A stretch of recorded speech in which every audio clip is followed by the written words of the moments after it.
I was 12 when Dad first told me I wasn't leadership material. We were at dinner. One of those formal Sunday meals where Dad held court about business while Mom nodded approvingly and my older brother Jason absorbed every word like gospel. Leadership is innate, Dad announced, cutting his steak with surgical precision. You either have the instinct or you don't. It can't be taught. Jason, 16 and already insufferable, agreed immediately. That's why some people are born to lead and others are born to follow. Dad smiled at him. Exactly right, son. You understand. I'd asked a simple question about why our family company, Sterling Industries, had lost a major contract that month. I'd read about it in the business section. Something Dad didn't know I did religiously. That's complex business strategy, Rebecca, Dad said dismissively. Not something you need to worry about. Focus on your schoolwork. But the article said the client switched because of outdated production methods. Rebecca. His voice went cold. The boardroom isn't a place for children's opinions. When you're older, you'll understand that business requires a certain caliber of thinking. The implication was clear. I didn't have it. Mom patted my hand. Sweetheart, not everyone is cut out for high-level management. There's no shame in finding a nice stable career. Something administrative, maybe. We can't all be like your father and Jason. I was 12. And I learned to keep my observations to myself. Sterling Industries was a third-generation manufacturing company specializing in industrial components. My grandfather built it from nothing in 1958. By the time I was born, it employed 800 people and generated about $200 million in annual revenue. Dad became CEO when I was 8 after Grandpa's death. Jason was being groomed as heir apparent from birth. Literally. There are photos of him as a toddler sitting in Grandpa's office chair wearing a tiny suit. I was an afterthought. The second child. The daughter. The one who asked too many questions and didn't have executive presence. Jason went to Princeton. I went to State University because Dad said private school was an investment in future leaders, and I should be practical about career expectations. Jason majored in business with a minor in economics. I majored in industrial engineering with a minor in finance. Jason barely passed. I graduated summa cum laude. At his graduation, Dad threw a party at the country club. At mine, I got a card with a $50 gift certificate to Olive Garden. Jason joined Sterling Industries immediately as Assistant Vice President of Operations, a title Dad created for him. I applied for an entry-level position in production planning. Dad rejected my application. It would look like nepotism, he explained over the phone. You need to build experience elsewhere first. Earn your place.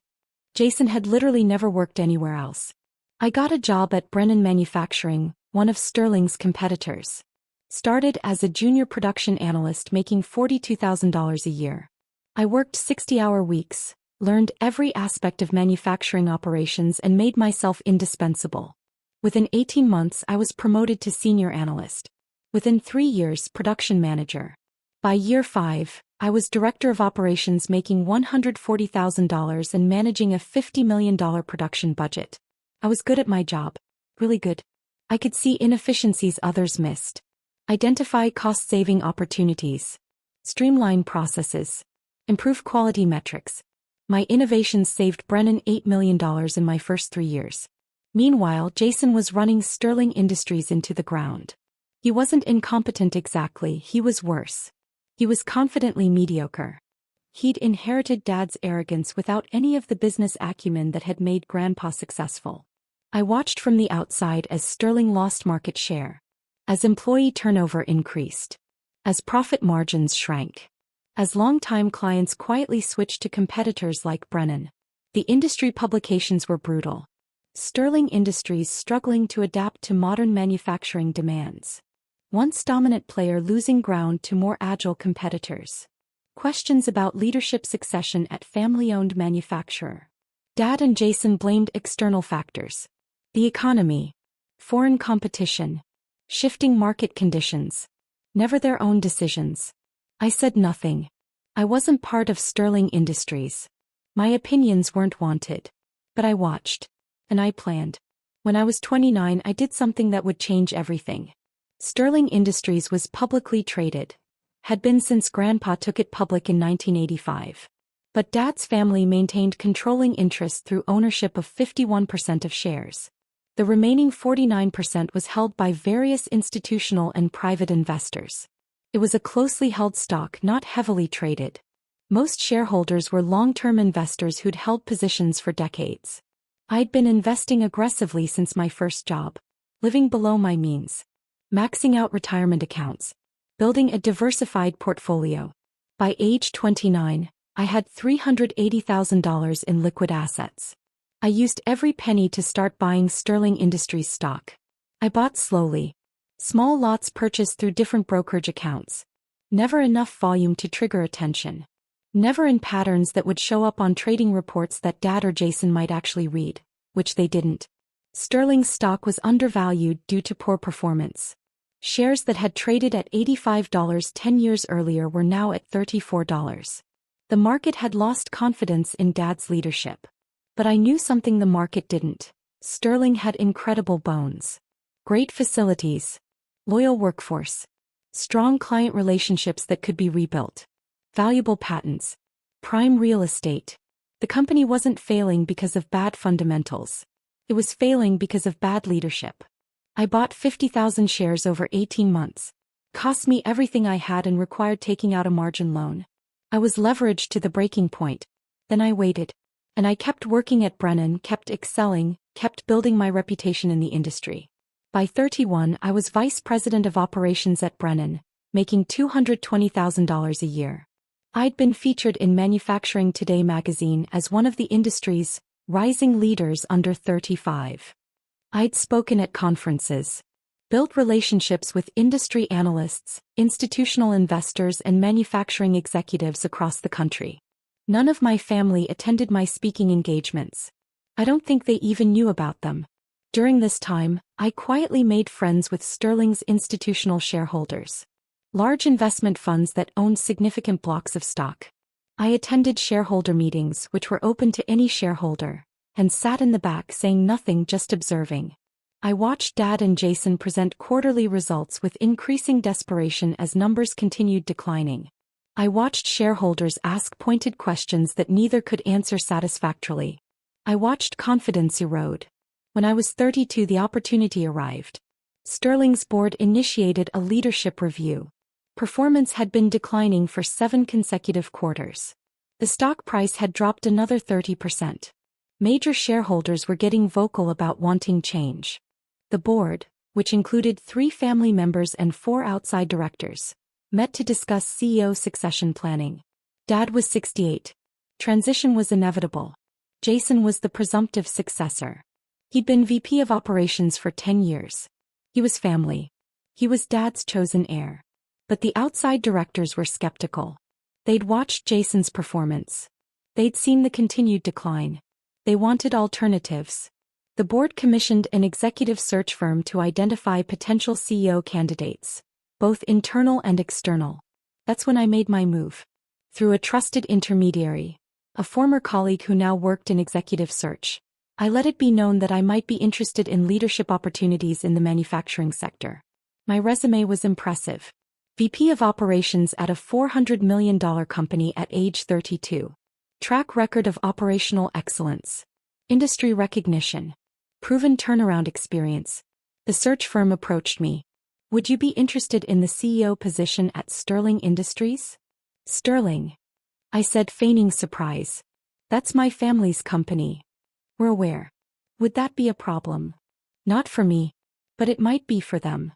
The board is committed to selecting the best candidate regardless of family politics. Are you interested? Send me the details. I interviewed with the board's search committee. 3 outside directors, none of whom recognized me. I'd been excluded from family business for so long that even the board members didn't know what I looked like. I presented a detailed turnaround plan. Specific strategies for improving operational efficiency, modernizing production, rebuilding client relationships, and returning to profitability. This analysis is remarkably insightful, one director said. You seem to understand Sterling's weaknesses intimately. I've followed the company for years, I replied. And I've competed against them professionally. I know where they're vulnerable and where they're strong. The current leadership team would need to be restructured, another director noted, including the CEO's son who currently serves as VP of Operations. Any leadership team should be evaluated purely on merit and performance, I said carefully. Family relationships shouldn't protect incompetence or prevent excellence. They loved that answer. I interviewed with the full board. Dad wasn't present. Conflict of interest during his own succession planning. Jason wasn't included, he was under evaluation himself. I presented my vision for Sterling Industries 2.0. Modernization. Efficiency. Innovation. Growth. You're young, one family board member said doubtfully. Only 32. The CEO role requires gravitas. I'm the same age your founder was when he started this company, I replied. And I've already proven I can run operations at scale. Age is less relevant than capability. The board deliberated for 3 weeks. During that time, I had quiet conversations with the institutional shareholders I'd been cultivating relationships with. I owned 50,000 shares personally, but several funds collectively owned another 800,000 shares. If I were CEO, I told them, Sterling would return to profitability within 18 months. I'd modernize operations, cut waste, rebuild market position. Your investment would recover. They were listening. The board vote was close, 4-3 in my favor. The 4 outside directors voted for me. The 3 family members voted for Jason. But majority ruled. I was offered the position of CEO of Sterling Industries. I accepted. The press release went out on a Wednesday morning. Sterling Industries announces new CEO, Rebecca Sterling Morrison, to lead manufacturing turnaround. My phone exploded with calls from Dad, Jason, Mom, various relatives. I ignored all of them. The board scheduled a formal announcement for Friday, a shareholders meeting where I'd be introduced as the new chairman and CEO, where I'd present my strategic vision, and where the transition would be made official. I told no one in my family that I'd be there. On Friday morning, I received a call from Dad. Rebecca, you need to withdraw from this CEO position. Good morning, Dad. I'm well, thanks for asking. This isn't funny. You're embarrassing the family. Jason is supposed to take over Sterling. That's been the plan for 30 years. Plans change when performance doesn't meet expectations. You went behind our backs. You manipulated the board. I interviewed for a position I was qualified for. The board selected the candidate they felt was best suited to lead the company. That's how meritocracy works. You have no right. I have every right. I'm a shareholder. I'm a qualified executive. I'm family whether you've acknowledged it or not. And I'm the board's choice. If you do this, you're out of the family. Completely. No inheritance. No relationship. Nothing. Dad, you cut me out of the family when I was 12 years old. You've just never made it official until now. I accept your terms. I hung up. That afternoon, I went to Sterling Industries headquarters for the first time in 23 years. Not as a rejected daughter. As chairman and CEO. The shareholders meeting was held in the main conference center. About 100 people attended, board members, major shareholders, company executives, media representatives. Dad and Jason were already there, sitting in the front row with Mom and several other family members. They looked confident. Smug even. They didn't know I was the new CEO. The press release had said Rebecca Sterling Morrison. My married name. They'd never connected it to me. I stood in the back of the room as the board chairman, William Hartley, called the meeting to order. Thank you all for attending today's special shareholders meeting, he began. As you know, Sterling Industries has been undergoing a leadership transition. After extensive evaluation, the board has selected a new chairman and CEO to guide our company forward. Dad was smiling slightly. He thought Jason was about to be announced. Our new leader brings extensive manufacturing experience, proven operational excellence, and deep understanding of our industry, William continued. Please join me in welcoming Sterling Industries' new chairman and CEO. I started walking toward the front. Rebecca Sterling Morrison. The room erupted in applause. Dad's smile vanished. His face went white. Jason's mouth literally fell open. Mom gasped audibly. I walked to the podium with my head high, wearing a navy suit that cost more than Dad's car payment. Confident. Professional. Prepared. William shook my hand warmly. Welcome, Rebecca. Thank you, William. I'm honored by the board's confidence. I turned to face the room. Made eye contact with Dad. Jason. Mom. Then I looked past them to the shareholders, the executives, the future. Good afternoon, I said. For those who don't know me, I'm Rebecca Sterling Morrison. My grandfather founded this company 67 years ago. I've spent the past 14 years building expertise in manufacturing operations, most recently as VP of Operations at Brennan Manufacturing. I'm here today because I love this company, I understand its potential, and I'm committed to restoring Sterling Industries to industry leadership. Dad stood up abruptly. This is inappropriate. The board can't just. Mr. Sterling, William interrupted firmly, you're no longer CEO. Please sit down or leave the meeting. Dad's face turned purple. But he sat. I continued with my presentation. Detailed analysis of Sterling's current challenges. Specific strategies for improvement. Timelines. Metrics. Goals. The shareholders were engaged, asking intelligent questions. I answered every one with specificity and confidence. After 40 minutes I concluded. Sterling Industries' best days aren't behind us. They're ahead of us. Under my leadership we'll modernize, innovate and compete. Thank you. Strong applause. Several shareholders approached afterward to introduce themselves and express support. Dad, Jason and Mom remained seated, looking stunned. Finally, as the room cleared, Dad approached me. Rebecca. We need to talk. Do we? You can't do this. You're destroying everything Jason was meant to inherit. Jason was meant to inherit a company he'd successfully run. He hasn't. The board recognized that. I'm the solution.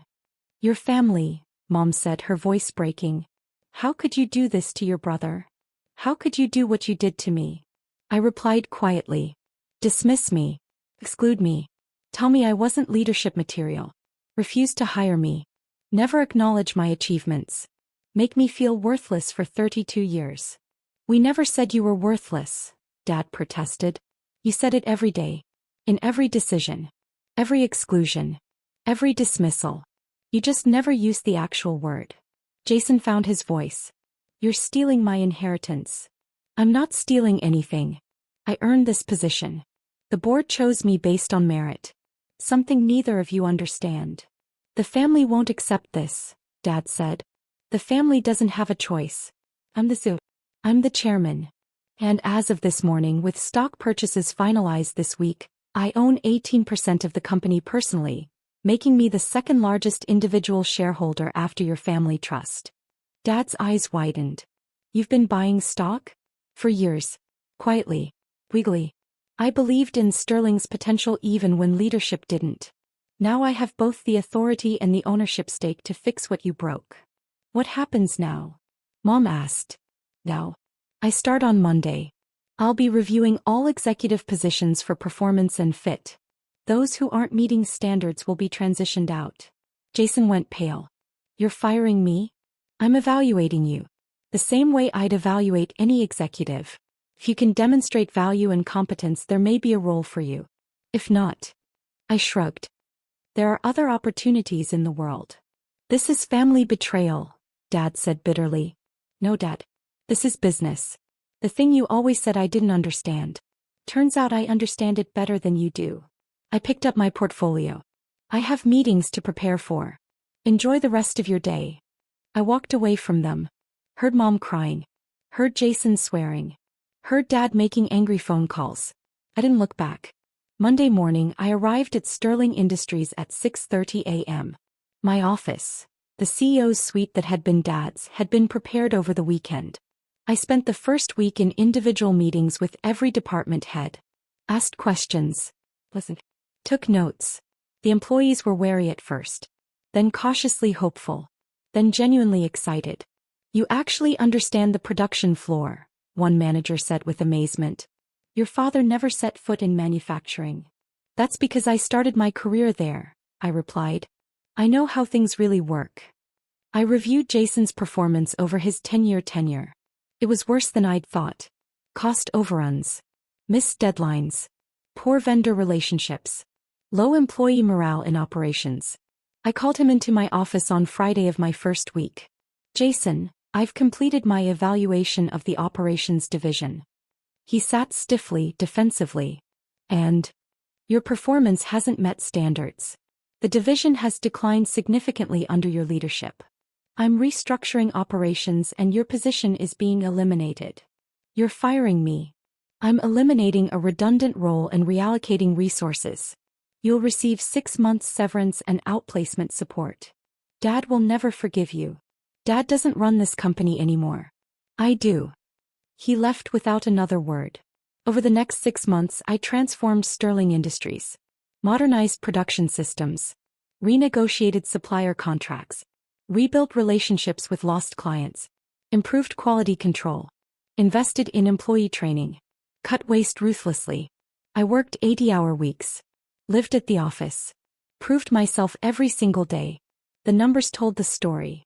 Quarter 1, operating losses reduced by 35%. Quarter 2, return to profitability. Quarter 3, revenue up 12%. Quarter 4, profit margins at highest level in 8 years. The stock price recovered from $28 to $52.